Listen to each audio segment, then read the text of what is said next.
2021년 그해의 10월은 맑은 하늘을 볼 수 있었던 것으로 기억한다. 그래서 외면하고 있었을지도 모르지. 2050년 10월 내가 살고 있는 이곳은 아직 여름이다. 40도가 넘는 살인적인 더위로 매일같이 사람들이 죽어나는 계절. 오늘 전국 대부분 지역의 최고 기온이 40도를 넘었습니다. 서울 낮 최고 기온은 43도, 춘천과 대전은 42도, 광주와 대구가 41도까지 오를 것으로 예상됩니다. 아열대성 기후의 높은 습도로 체감 온도는 더 높겠는데요. 시원한 바닷가에서 물놀이를 하던 여름 휴가가 언제가 마지막이었더라. 이제 더 이상 파란 하늘도 존재하지 않는다. 오존층은 뚫렸고 대기는 미세먼지로 뒤덮였다. 거리를 걸어다니는 것조차 힘든 일이 돼버렸지. 지난해부터 특수헬멧이 보급됐지만 숨막히는 열기로 한낮의 외출은 상상할 수가 없어.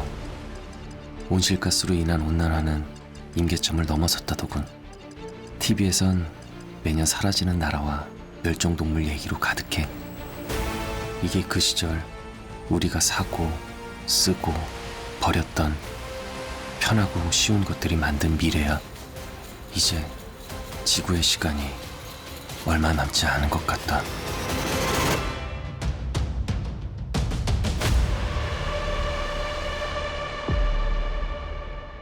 (2019년 9월) 16 소녀가 전 세계 정상 앞에 섰습니다.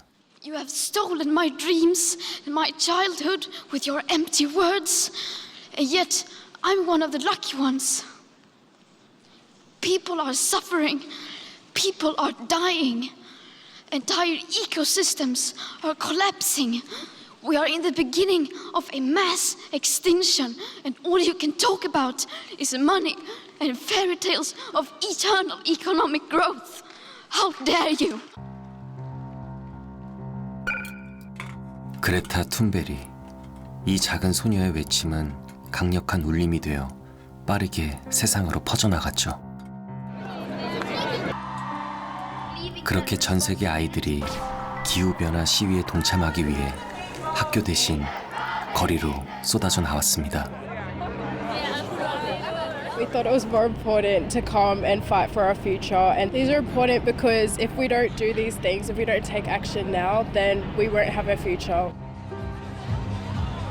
그리고 이제 우리는 이들의 목소리에 답을 해야만 하는 순간입니다.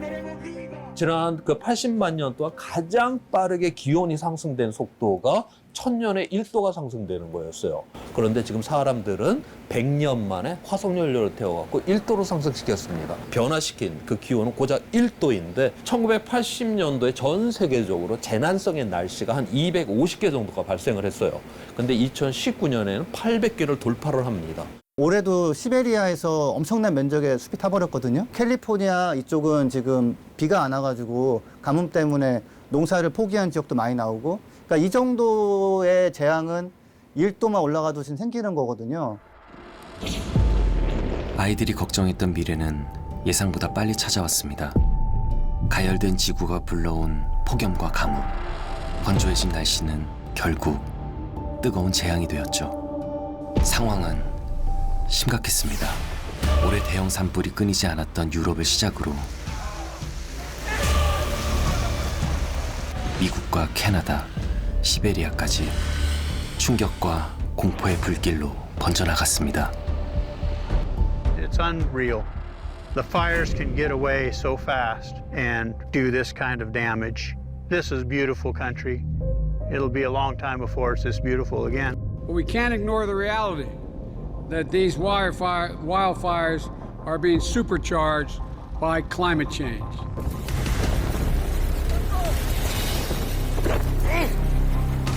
한국도 예외일 수 없었습니다. 전국 곳곳에 번진 불길. 가장 큰 피해를 입은 안동과 예천. 불길은 축구장 580여 개와 맞먹는 살림을 순식간에 잿더미로 만들었습니다. 10월 초인데도 불구하고 강릉시가 32도까지 올라갔었고, 그런 건 이제 굉장히 심해지고, 사실 우리가 기억하는 2018년도 폭염 같은 경우 나중에는 그때가 참 괜찮았다. 라는 정도로 이제 바뀔 거고요. 어떻게 될지 모르지만 장마가 굉장히 길어질 수도 있고 어느 해는 또 가뭄이 굉장히 심해질 수도 있고 지구온난화는 지표면의 평균 온도가 올라가는 현상인데요. 이게 그냥 서서히 올라가는 걸로 끝나는 게 아니고 온도가 올라가게 되면은 지구온난화라는 현상이 대기 움직임이라든지 해류의 움직임 이런 게 변화를 가져오고 강수량의 변화라든지 극단적인 기상현상이 발생하는 그런 문제로 이어지거든요. 건조해진 대기가 산불을 만들고 산불이 다시 거대한 이산화탄소를 토해내는 악순환의 고리. 문제는 더 있습니다. 대기 중에 쌓인 수증기가 엄청난 물폭탄으로 변해 떨어진다는 겁니다. 올해 역대급 폭우가 쏟아진 중국. 서유럽의 홍수 역시 기록적이었죠. 100년 만에 찾아온 폭우로 많은 사람들이 죽고 또 실종됐습니다. 세계 기상기구는 이 같은 기상이변이 앞으로 더욱 빈번해질 것이라 경고합니다. It's the fourth time that this has come through, and every time is worse. It's terrifying, and it's going to happen again and again and again until something is done. 이러한 추세가 계속 가게 된다. 그렇게 되면 마지막에 농업까지 붕괴가 될 정도의 극단적인 날씨가 일어나게 될 거다라고 보는 것이죠. 자, 그렇게 되면 우리가 아무리 화려한 휴대폰을 만들어내고 아무리 정교한 이러한 반도체를 만들어낸다 해도 먹을 게 없는 세상이 되고 먹을 게 부족한 세상이 된다. 그러면 이 세상은 그냥 끝장이 나버린다. 기후변화가 가져올 혼란의 시대. 그 위기를 막을 수 있는 기회는 어쩌면 지금이 마지막일지도 모릅니다. Il male che stiamo procurando al pianeta non si limita più ai danni sul clima, sulle acque o sul suolo, ma ormai minaccia la vita stessa sulla terra.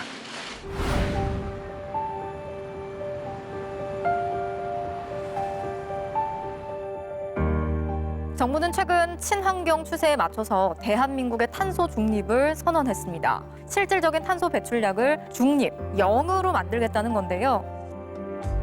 즉, 이산화탄소를 배출한 만큼 다시 흡수해야 한다는 뜻입니다. 탄소 중립이라는 건 더 이상 외면할 수도 회피할 수도 없는 정말 당위적으로 실천하고 실현해야만 되는 목표인 거죠. 그것도 우리 사회만이 아니라 전 세계가 당연히 지켜야 될 규범이 되어버렸습니다. 하지만 최근 우린 더 많이 쓰고 더 많이 버려왔습니다. 코로나19로 온라인 소비가 커졌고 간편식과 배달 문화가 빠르게 확산됐습니다. 그 과정에서 엄청난 플라스틱 쓰레기가 만들어지고 있는 거죠. 우리가 매년 쓰고 버리는 플라스틱 컵만 해도 약 33억 개.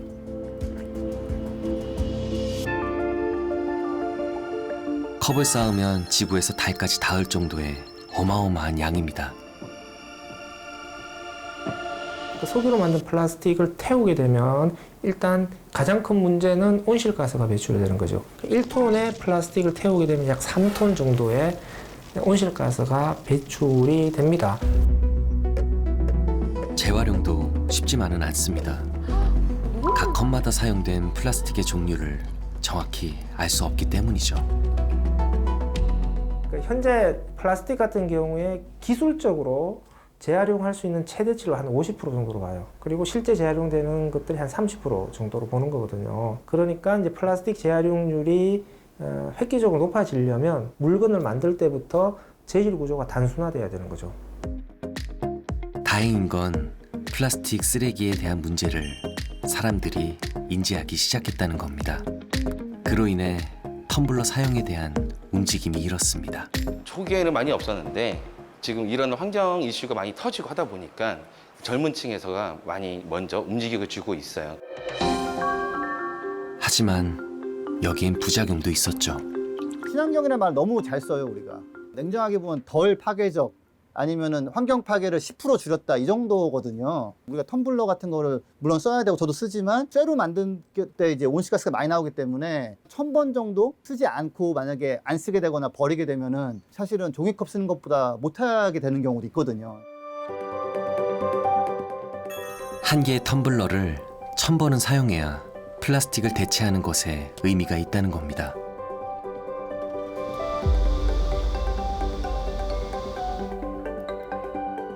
그리고 여기 그런 고민에서 시작된 일을 하고 있는 사람이 있습니다. 특별한 텀블러를 만들고 있다는 임승섭 씨. 디자인학과 졸업 후 패션 회사에서 근무했던 나는 나만의 길을 찾기 위해 퇴사를 결심했다. 그 사이 잠시 머물렀던 카페에서 나는 믿지 못할 광경을 마주했다. 내 눈앞에 쉴 틈 없이 일회용 플라스틱 컵이 쌓이고 버려지고 있었다. TV에서는 중국 정부가 플라스틱 쓰레기 수입을 중단한다는 뉴스가 흘러나왔고 마침내 나는 내가 해야 할 일을 찾게 됐다. 1000번 이상 쓸 수 있는 텀블러를 만드는 것. 그것이 그의 목표였습니다. 텀블러를 저 자신부터 사용하지 않았던 이유에 대해서 찾아봤는데 일회용 컵만큼 편리하지 않았다는 거, 세척하는 불편함이 있었고 갖고 다니기에는 다소 무거웠던 점이 있었어요. 그런 부분들을 해결하면 텀블러 사용할 수 있는 장점들이 많아질 수 있지 않을까라고 생각해서 그러기 위해선 일단 휴대성이 중요했습니다. 보관이 간편해야 했고 세척이 용이하게 분리도 쉬워야 했죠. 그렇게 오랜 연구 끝에 완성된 접이식 텀블러. 반응은 그야말로 폭발적이었습니다. 크라우드 펀딩에서 목표액의 약 4000%를 달성한 건데요. 스타트업 기업이 이뤄내기 어려운 엄청난 성과. 그리고 환경을 위한 그의 노력은 현재 진행형입니다. 환경이라는 게 지금 저희가 지키지 않아도 직접 피해받지는 않잖아요. 그런 것들을 생각하면 환경에 대한 중요성을 인식하지 못할 수 있는데 미래의 사람들을 생각하면 지금부터 지켜야지 그때의 미래가 있을 수 있다고 생각합니다. 하루에도 수천 수만 가지씩 쏟아져 나오는 물건들. 그 속에서 사람들은 자신만의 위시리스트를 만들어갑니다. 그런데 최근 소비의 가치를 환경과 윤리에 맞추는 사람들이 늘고 있습니다. 디자인이나 실용성에 중점을 두던 구매 패턴과는 확연히 달라진 모습이죠. 단순한 환경보호 실천에서 나아가 기업의 친환경 제품 생산을 직접 요구하기도 합니다. 친환경 제품을 선호하는 이른바 그린슈머의 등장. 지난해 빨대 없는 제품을 만들어달라는 편지에 실제로 일부 제품의 빨대를 없앤 배송 포장재를 모두 종이로 교체하는 올페이퍼 챌린지를 시작했는데요. 스티로폼 상자를 친환경 종이 상자로 바꿨고요. 내가 소비를 안 하는 것도 중요하지만 아예 기업에서 좀 더 친환경적인 제품을 생산해내고 포장재 자체가 덜 발생하도록 하는 거. 그렇게 하지 않으면 소비자들이 사주지 않는 거예요. 선택하지 않는 거예요. 이제 사람들은 조금씩 지속적인 것에 관심을 가지게 됐습니다.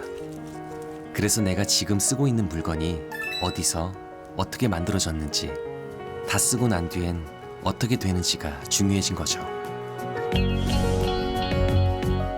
작은 기업의 제품을 찾는 사람들도 많아졌습니다. 자신이 정한 가치에 맞는 물건이라면 유명 브랜드가 아니어도 되기 때문인데요. 소비에 있어 환경과 동물 윤리를 우선으로 두고 있다는 김지영 씨. 내 몸에도 이제 잘 맞는 성분이 있는지 아닌지 먼저 체크가 필요하고요. 그리고 동물 유래 원료가 있는지도 좀 꼼꼼히 확인하는 편이에요. 어렸을 때부터 피부가 좋지 않았던 난 아무 화장품이나 쓸 수 없었다. 그래서 택한 것이 직접 만든 화장품이었다.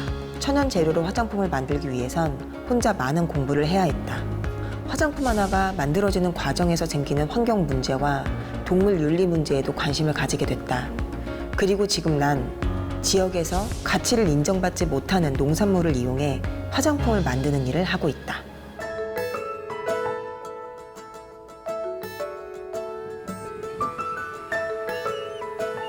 그녀를 다시 만난 곳은 제주도의 어느 귤농장. 이곳에서 지영 씨는 상처나고 벌레 먹은 풋귤만을 골라내고 있습니다. 이 못생긴 귤이 그녀가 만드는 화장품의 주 원료가 되기 때문인데요. 유기농 농가에서 이렇게 상품화되지 못한 못난이 농산물의 수확량이 3분의 1 정도 늘 생산된다는 얘기를 들었어요. 단지 겉으로는 못생겼지만 이렇게 속으로는 정말 좋은 성분인 이러한 원재료들을 부가가치가 높게 활용할 수 있는 방법이 무엇일까라고 고민을 해봤을 때 저희는 비건 화장품이 가장 적합하다고 생각했습니다. 그러니까 이거는 사실 너무 크고 너무 크고 한 이 정도면 뭐 이런 것들은 한 3, 4톤 정도 지금 버리죠. 시각적으로 이게 너무 지저분 너무 뿌쭉뿌쭉 나온 거는 소비자분들이 좀 기분 나빠하시죠. 저런 분들이 이제 감귤을 많이 가공해주면 가공해줄수록 저희들한테는 굉장히 좋은 소식이 되는 거죠. 온실가스, 그러니까 기후 위기에 대응하는 전략 중에 하나가 식품 손실을 최소화하는 겁니다. 또 유통 과정에서의 식품 손실을 최소화하고 소비 과정에서 버려지는 식품 손실을 최소화해야 된다는 거거든요. 버려지는 풋귤의 가치를 알아본 덕분에 원료가 가진 유효 성분은 그대로 가져오고 자연스레 환경까지 보호하는 일석이조의 결과물을 얻어냈죠.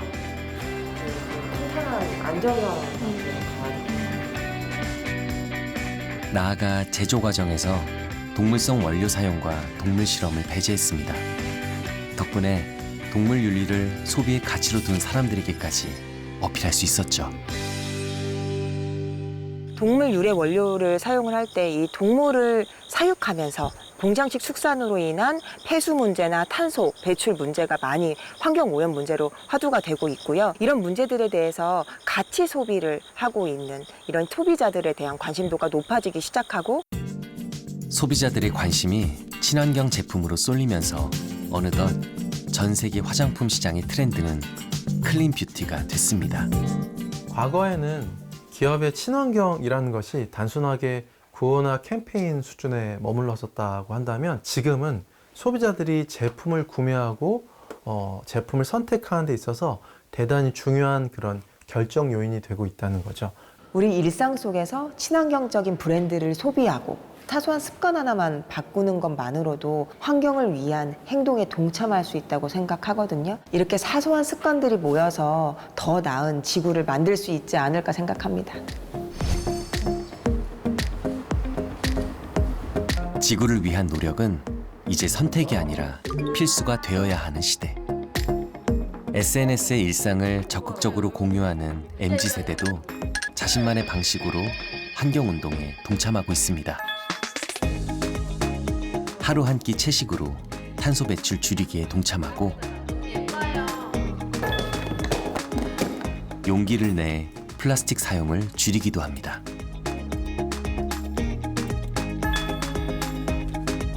또 다른 이가 사용하던 물건을 거리낌 없이 사기도 하죠.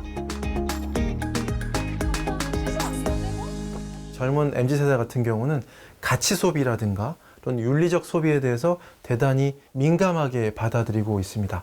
그래서 좀 공동체적인 연대에 기반한 또 소비자의 책무에 기반한 가치 소비 또는 친환경 활동 이런 거에 훨씬 더 관심을 많이 가지고 있죠. 지속 가능한 미래를 위해 환경에 대한 관심과 참여가 그 어느 때보다 필요한 지금. 이곳에도 폐기 하나로 환경 문제 해결에 뛰어든 MZ세대 사업가가 있습니다. 오늘은 서울숲에 있는 팝업 스토어를 라이브로 한번 보여드리기 위해서 이렇게 라이브를 갑작스럽게 틀었는데요. 사회적 패션 기업을 운영하고 있는 이승우 씨.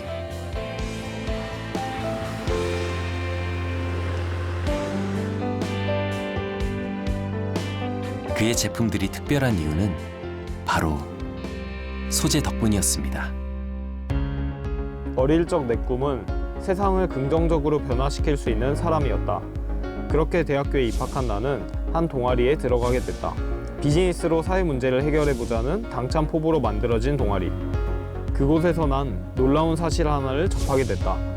목숨을 바쳐 우리를 구하는 소방관들이 합당한 처우를 보장받지 못하고 있다는 것. 이들을 도울 수 있는 방법은 없을까 고민하던 나는 수명이 닿을 때까지 수백 번 불길에 닿고 또 닿는 방화복에 주목하게 됐다. 소방관들에게 작은 도움이 되고자 시작한 일이 환경보호로까지 이어지게 된 건데요. 사실 소방관 생각하면은 되게 무겁다 이렇게 생각하시는 경우들이 있는데 소방관들의 옷은 굉장히 좀 가벼운 편이라고 보실 수 있으세요. 특히 이 아라미드라는 섬유 자체가 그렇게 무겁진 않고 좀 가벼운 소재라고 보시면 되고 방화와 방수 처리를 거친 아라미드 원단은 400도의 고온에서도 견딜 만큼 튼튼하지만 수명은 그리 길지 않았습니다.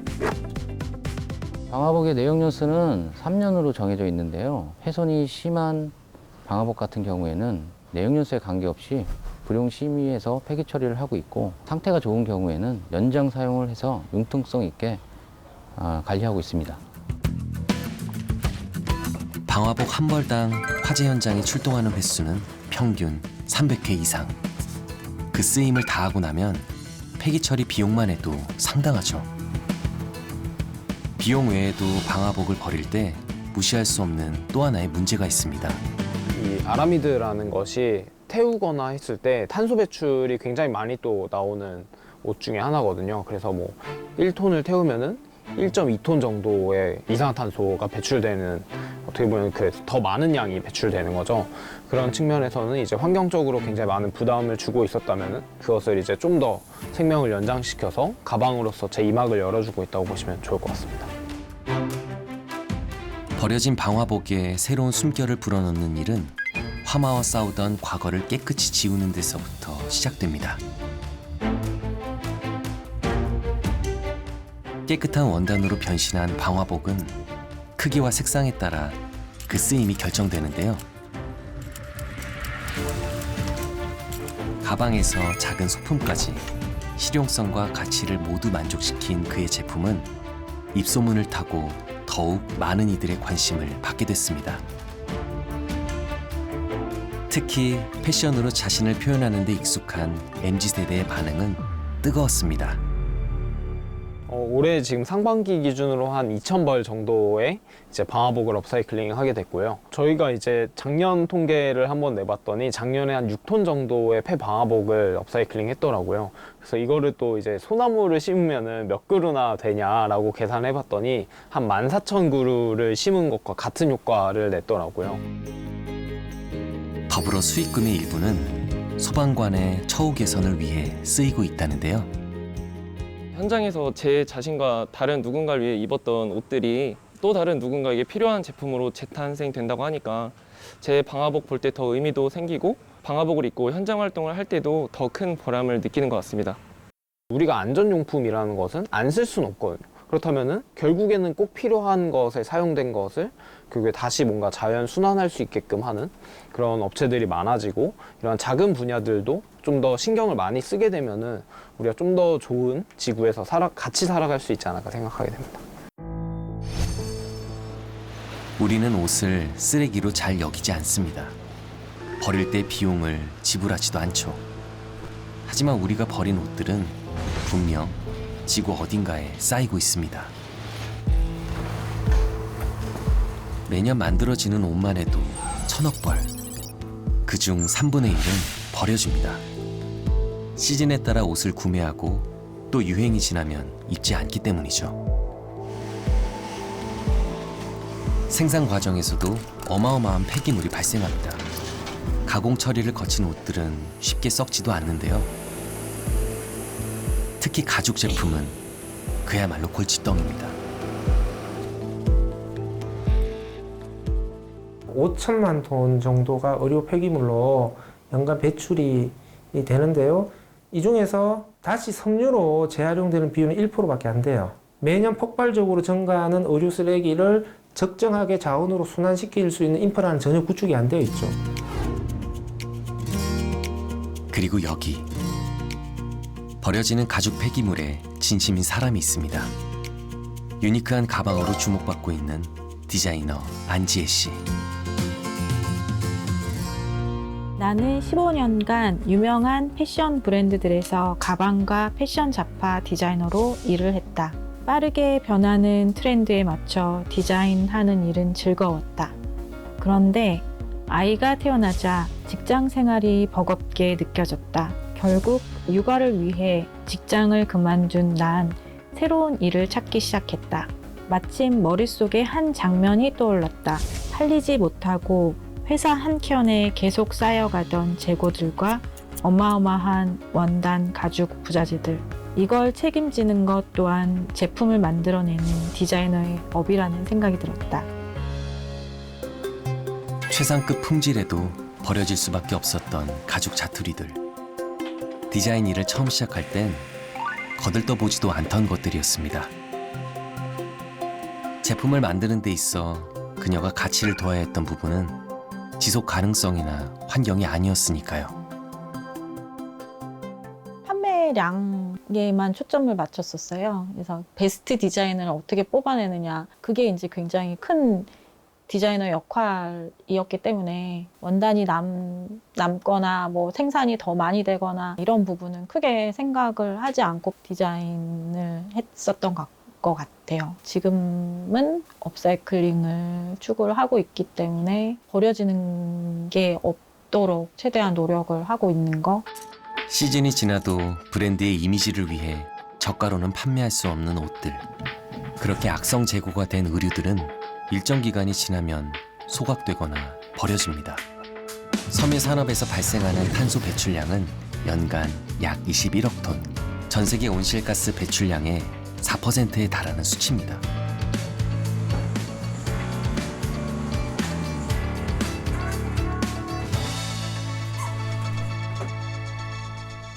아까는 소파 만들고 남은 가죽들이었고요. 이 자투리 가죽들은 가방을 만들고 남은 가죽들이에요. 가죽이 작은 크기이고 알록달록하기 때문에 열쇠고리류나 아니면 액세서리류들을 만들고 있어요.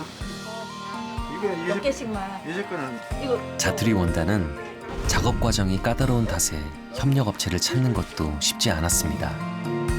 그 과정에서 함께하게 된 인연은 모두 가치 있는 일에 동참하려는 사람들이었죠. 한 거는 작업하기가 쉽고 자투리는 일일이 한 장 한 장 다 골라서 해야 되니까 컬러별로 하고 그러기 때문에 시간이 더 많이 걸리고 힘들죠, 아무래도. 버려질 뻔했던 가죽들은 많은 사람들의 노력으로 또 한 번의 생명을 부여받았습니다. 이런 과정을 통해 지난 3년간 업사이클링된 가죽과 원단은 무려 3톤 이상. 수량으로 치면 약 22,000피스에 달하는 가죽 제품이 지혜 씨의 손에서 재탄생되었습니다. 제품을 기획하고 만드는 회사로서 그 환경에 대한 거를 그 일반 소비자들보다 정말 큰 책임감을 가지고 한 가지 한 가지 고민을 하면서 만들어야 된다라고 생각하거든요. 재고가 남더라도 활용을 해서 또다시 폐기물을 만들지 않아야 된다는 책임감을 가져야 된다고 생각을 합니다. 벌써 불쌍해. 어떡해. 전 세계 학자들은 지구상에 존재하는 생물 중 매일 200여 종이 사라지고 있다고 말합니다. 평균 기온이 상승하면서 무서운 속도로 생태계가 무너지고 있기 때문인데요. 북극의 빙하가 녹는다는 건 그 환경을 터전으로 삼은 수많은 동물들의 멸종을 의미합니다. 폭염으로 바닷물 온도가 30도까지 오르면서 양식어류 집단 폐사가 이어지고 있습니다. 올해 8월 경남 거제. 뜨거운 수온을 견디지 못한 물고기들은 떼죽음을 당해야 했습니다. 그 물에 사는 생물들은 온도가 조금이라도 올라가면은 물 속에 들어있는 용존산소 양이 줄어들거든요. 그래서 우리 쉽게 생각하면은 우리가 고산지대에 올라가서 숨쉬기 어렵잖아요. 고산지대에 가서 숨쉬기 어려운 것만큼의 고통을 물에 사는 생물들이 느낄 수 있다고 그렇게 생각을 하시면 될 거예요. 지난 53년간 1.27도 상승한 바닷물의 온도. 심각한 건 민물도 마찬가지입니다. 차가운 강과 호수에 서식하던 토착 어종은 서서히 사라지고 따뜻한 수온에서도 살아남을 수 있는 외래 어종들이 그 자리를 차지하고 있죠. 그 중에서도 포식성이 강한 베스는 생태계 교란 어종으로 지정됐는데요. 외부에서 이사를 온 종들이 훨씬 더 적응을 잘 하게 되면은 그 종들이 많이 만연을 해서 전체적으로 생태계에 위협이 될 수 있다는 것을 생각을 해볼 수가 있겠죠. 늘어나는 뱃수로 고민하던 속리산 국립공원은 올해 3월 특단의 대책이 필요했습니다. 기하급수적으로 늘어나는 뱃수의 개체수를 줄여야 했기 때문인데요. 네, 잡으면 뭐 이렇게 다시 살려줄 수는 없기 때문에 그냥 버릴 수밖에 없는 상황입니다. 아무도 찾지 않는 뱃수는 결국 폐기되면서 탄소를 배출하고 막대한 처리 비용까지 만들고 있죠. 하지만 그보다 더 큰 문제가 남아 있습니다. 일부의 종들만 살아남아 있으면은 굉장히 취약해요, 생태계가. 그래서 그 생태계 고리를 하나만 이렇게 끄집어내서 뺀다고 하더라도 쉽게 그 생태계가 무너져 버릴 가능성이 굉장히 높아지는 거죠. 그래서 생물 다양성이라는 게 굉장히 중요합니다. 속리산 국립공원 내 저수지를 점령한 뱃수. 더 이상의 생태계 교란을 막기 위해 사람들이 모였습니다. 저희가 3월 달부터 뱃수 포획 행사를 국민과 함께 진행을 하고 있는데요. 국립공원 내 뱃수도 퇴치를 하고 지역경제 활성화에 도움이 될 수 있도록 기획을 했습니다. 토착 어종을 마구 먹어치우는 뱃수를 솎아내기 위한 행사. 낚시로 뱃수를 잡아오면 무게를 달아 그에 해당하는 만큼 지역 상품권으로 교환해주는 방식입니다. 이 과정에서 어종을 자동으로 구별해주고 무게까지 달아주는 기계가 생기기도 했습니다. 뱃수가 왜 이렇게 생태계 교란 어종이 되고 피라미드를 이렇게 무너뜨리는지 생각을 해봤더니 뱃수를 찾는 사람들이 없기 때문에 그래요. 뱃수를 가치 있는 원료로 만들어준다고 하면 자연스럽게 피라미드가 구조가 되고 충분히 생태계 밸런스가 맞춰질 수 있다고 생각을 하거든요. 그동안 뱃수는 특유의 비리고 씁쓸한 맛 때문에 식탁에서 외면받고 쓸모없는 존재로 여겨져 왔죠. 하지만 여기 그런 뱃수의 가치를 발견하고 제대로 활용하고 있는 스타트업이 있습니다. 뱃수 자체에는 타우린이랑 오메가3가 굉장히 많이 들어가 있는데요. 강아지의 성장 발달이나 고양이들의 필수 영양소로서 굉장히 중요한 물질이라서 저희는 그 부분들을 활용해서 제품들을 만들고 있습니다. 몸에서 타우린을 합성할 수 없는 반려동물에게 뱃수가 큰 도움이 된다는 걸 캐치한 서정남 씨. 대학 시절 들어간 창업 동아리에서 토종 물고기를 잡아먹는 뱃수에 대해서 알게 되었고 어느 곳에서도 쓰이지 못한 채 처분된다는 이야기를 듣게 됐다. 나는 뱃수를 보며 생각했다. 세상에 버려지기 위해 태어난 것은 없다고. 팀원들과 뱃수를 잘 활용할 수 있는 방법을 찾아내기 위해 공부하고 연구하고 또 많은 곳들을 돌아다니며 해답을 찾았다. 고민 끝에 얻은 해답으로 시작한 도전. 결과는 성공적이었습니다. 뱃수로 반려동물 식품업계에 새로운 영역을 개척할 수 있게 된 건데요.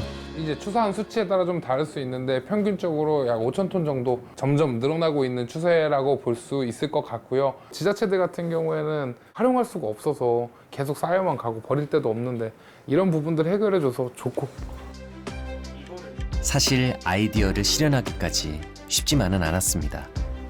뱃수를 다루는 업체도 드물었고 홍보를 할 방법도 몰랐기 때문이죠. 결국 그는 도움을 줄 수 있는 기관을 찾아 문을 두드렸습니다. SBA에서 뭔가 저희 제품들이 해외로 나갈 때 인증서 같은 경우에는 인증서를 이제 또 번역을 해주시면서 우리 제품에 대한 확실한 공신력을 좀 더 추가를 해주셔서 실제로 수출을 진행할 때도 이런 부분이 플러스가 많이 되었던 것 같고요. 새로운 제품을 만들 때 이제 크라우드 펀딩을 도와주시거나 지원해 주시는 프로그램을 통해서 우리 제품을 더 확실하게 전달할 수 있도록 많이 도움을 받았던 것 같습니다. 스타트업, 중소기업은 이미 누군가가 풀고 있는 쉬운 문제가 아니라 사회적으로 중요하고 어려운 문제들을 비즈니스화시켜서 새로운 시장을 만들기 때문에 우리 사회에 긍정적으로 미치는 영향이 매우 큽니다. 초기 기업일수록 기술은 가지고 있지만 기술의 사업화까지 이어지는 간극을 줄이지 못하고 사장되는 경우가 상당합니다. 이 간극을 줄일 수 있도록 인력이나 시제품, 서비스 개발 등 기업의 사업성 확보에 필요한 자금을 저희가 최대 5억 원까지 지원을 하고 있고요. 또 사업화를 촉진시키기 위해서 지식재산권 보호나 투자 유치, 홍보 마케팅 등의 지원도 같이 하고 있습니다. 이런 SBA 같은 지원 단체들이 많아지면 많아질수록 그 지역에 그리고 그 나라에 좋은 스타트업들이 많이 생기고 이런 스타트업들이나 좋은 기업들이 많이 늘어나야만 국가 경쟁력에서 도움이 될 수 있을 거고 우리가 계속 맞이해야 될 4차 산업 그 세계 안에서는 기존의 사업이 아닌 저희 같은 새로운 방법의 스타트업들이 많이 발굴이 되어야 되기 때문에 그런 마중물 역할들을 하고 있다고 생각을 하고 있어요. 다행히도 지금은 베스의 가치를 알아봐주는 곳이 늘어났고 적극적인 지원으로 더 큰 꿈을 가지게 됐습니다. 기업은 어쩔 수 없이 산업이라는 건 어쩔 수 없이 사회 문제, 환경 문제를 일으킬 수밖에 없거든요. 근데 그런 문제들이 일으키지 않는 친환경적인 기업 그리고 그 과정에서 나오는 부산물들도 다시 활용할 수 있는 그런 기업이 되는 게 목표입니다. 2년 전 UN 세계 식량 계획 WFP가 시작한 캠페인이 있습니다. 제로 웨이스트, 제로 헝거. 개인과 식당 모두가 음식물 쓰레기를 줄이고 이 비용으로 배고픈 사람을 돕자는 취지에서 시작됐는데요. 알고 있는 사람이 얼마나 될까요? 전 세계 온실가스 배출량의 6%가 음식물 쓰레기에서 나온다는 걸 말입니다. 매년 지구가 감당해야 하는 음식물 쓰레기의 양은 약 9억 3천만 톤. 환산해보면 한 사람당 120kg 이상을 배출한다는 얘기입니다. 그리고 우리나라 역시 해마다 그 양이 늘어나고 있는 안타까운 실정이죠. 경기도에 위치한 한 중학교. 오늘 이곳엔 특별한 사람이 찾아왔습니다. 버려지는 음식에 대한 고민을 오랫동안 해온 김대훈 씨인데요. 특히 요즘 이제 환경 이슈가 더 중요해지고 있는 시점이다 보니까 이런 음식물 쓰레기 줄이는 곳에 있어서 또 저희 같은 이런 기술을 도입해서 하려는 이제 시장의 니즈가 좀 많이 있는 것 같습니다. 대기업에 다니던 시절 나는 자동차 선행 기술을 연구했다. 당시 점심시간마다 운동을 한 후 항상 마지막으로 밥을 먹었었는데 엄청나게 많은 양의 음식이 남겨지고 버려지고 있었다. 놀란 마음에 리서치를 해보니 실제로 버려지는 음식의 양은 상상을 초월했고 기술과 데이터를 활용해 이 문제를 반드시 해결해야겠다는 결심을 하게 됐다. 그리고 얼마 지나지 않아 그의 결심은 현실이 됐습니다. 식사 기록을 남기는 방법으로 음식물 쓰레기를 줄일 수 있는 신기술을 개발한 건데요.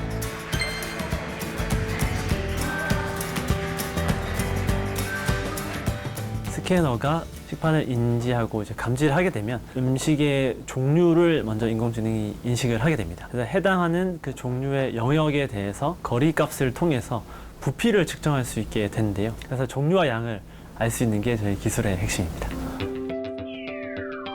식판 안에 담긴 음식의 종류와 양을 한 번에 측정할 수 있다는 인공지능 푸드 스캐너. 그렇게 식사 전후로 측정된 데이터들은 다양한 정보를 담고 있다는데요.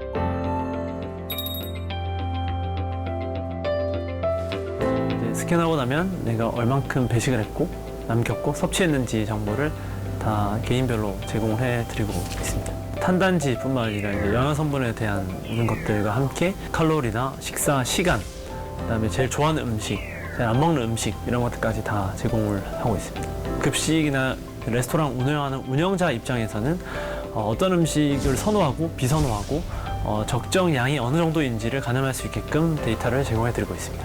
가장 큰 효과는 버려지는 음식물을 절감을 함으로써 이제 환경 보호를 할 수 있다와 버려질 음식을 이제 주문부터 하지 않음으로써 식재료비를 절감할 수 있다가 되겠습니다.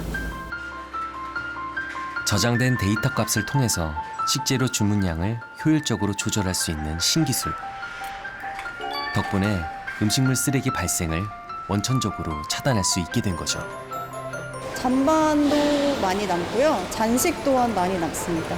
저희 학교는 푸드 스캐너를 사용하고 나서 원래는 한 20% 육박하게 남았었는데 5%에서 10%까지 반 이상 줄기도 했습니다. 생소한 기기에 낯설어하던 학생들도 이젠 푸드 스캐너 활용에 적극적으로 동참하고 있습니다. 네, 제가 식습관 결과를 보고 나니까 어떤 걸 많이 남기는지를 파악하게 되고 그래서 그 부분에 조금 더 신경 써서 많이 안 남기려고 노력하는 편인 것 같습니다. 스캐너 하면서 약간 잔반할 때 좀 많이 남길 때 약간 좀 적어 하면서 약간 좀 자괴감이 좀 들더라고요. 그래서 좀 많이 안 남기고 많이 다 먹으려고 노력하고 있습니다. 요일마다 선호도도 있고요. 개인별 선호도, 그다음에 알레르기 뭐 등등 계절별 선호도도 있고요. 똑같은 가지를 이용해도 가지 볶음 같은 거 사실 잘 안 먹는데 가지를 이용한 가지 피자 같은 걸 만들어주면은 잔반량이 적다는 거를 이런 데이터를 통해서 알 수 있거든요. 정확한 발주를 할 수 있으면은 잔식량을 줄일 수 있기 때문에 곧 음식물 쓰레기를 줄일 수 있는 거거든요. 지금까지 저희가 수출화시켰을 때 한 140톤 정도의 음식물 쓰레기를 절감 효과로 이제 계산을 하고 있고요. 앞으로 더 많은 학교와 더 많은 급식소에 확대를 했을 때 어떤 산업용이나 뭐 자동차 공해에서 발생하는 것만큼 이 푸드 산업에서도 큰 탄소 저감에 영향을 미칠 수 있다고 생각합니다. 처음엔 지금도 문제 없는데 굳이 이걸 왜 해야 하나 하는 반응도 있었습니다. 하지만 식습관 개선부터 건강 가이드까지 눈으로 바로 보이는 변화에 인식은 빠르게 달라졌는데요. 이제는 전국 20개가 넘는 곳에서 사용되고 있다는 AI 푸드 스캐너. 기술의 가치가 환경을 지키는 요소로 선순환된 거죠.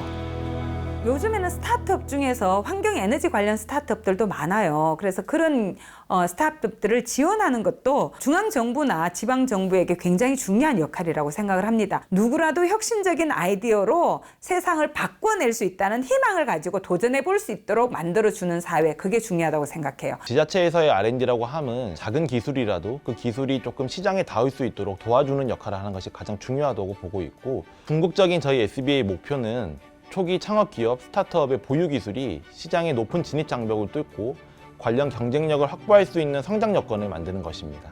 지구 전체를 봤을 때 인구는 계속 증가하고 있고 생활 수준이 높아짐에 따라서 인당 발생하는 음식물 쓰레기도 당연히 크게 증가가 될 텐데 음식 산업에서 발생하는 탄소량도 다양한 이제 규제들이 생길 거고 그 규제에 저희는 또 시작점은 측정이라고 생각을 하거든요. 얼만큼 발생하고 얼만큼 줄였다를 측정을 할 수 있어야지만이 제대로 또 규제를 하고 잘 했을 때 또 이제 보상을 할 수 있다고 생각합니다.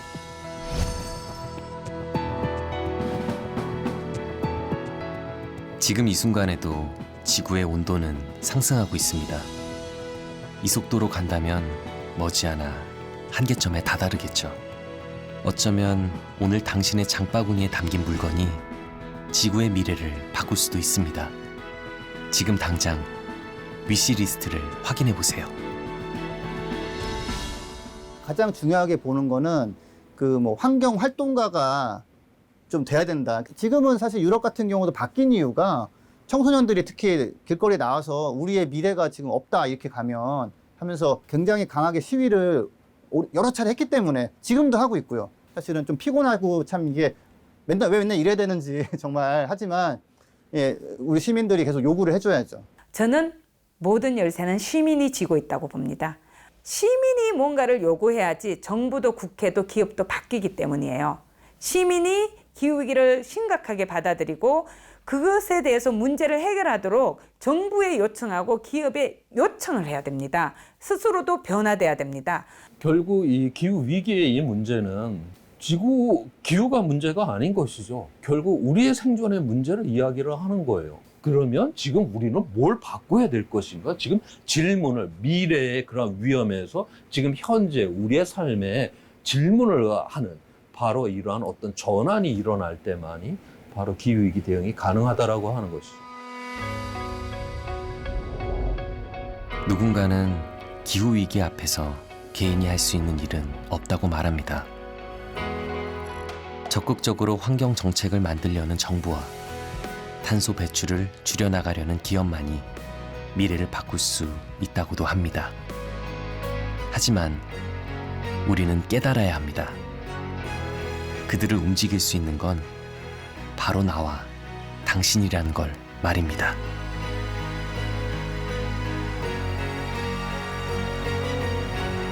기억해.